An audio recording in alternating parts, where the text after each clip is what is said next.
2 रोज में ऐसे वाकयात हुए, उवैस शाह वाला और अमजद साबरी वाला, सिंध गवर्नमेंट ने इसके लिए क्या इकदाम किए और आप मजीद पेशरफ? जवाब दो सिंध गवर्नमेंट, जवाब दो।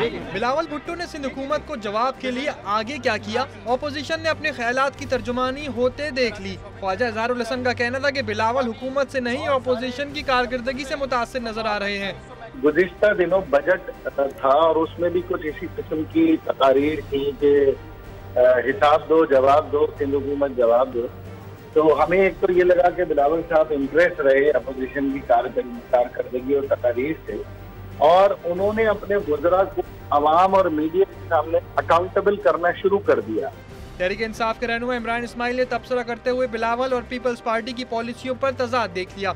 उन्होंने जिस अंदाज में ये कहा कि जवाब दो सिंध हुकूमत, जवाब दो, इससे ये वाज़ेह है कि वो सिंध हुकूमत का हिस्सा नहीं है, ना सिंध हुकूमत उनकी मर्जी से चल रही है, ना वज़रा उनकी मर्जी से लगे हैं। ये एक ऐसे चेयरमैन है जो पार्टी में रिफॉर्म तो जरूर चाहते हैं लेकिन शायद किसी मजबूरी के तहत कर नहीं पा रहे हैं।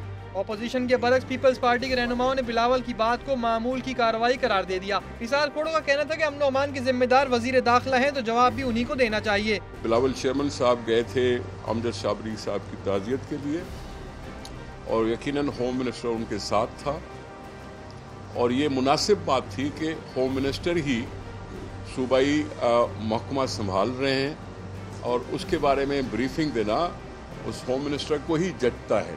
पीपीपी रहनुमाओं की वजाहतें अपनी जगह, लेकिन बिलावल के अवामी लबो लहजे को सबने महसूस किया और इस पर बहस जारी है।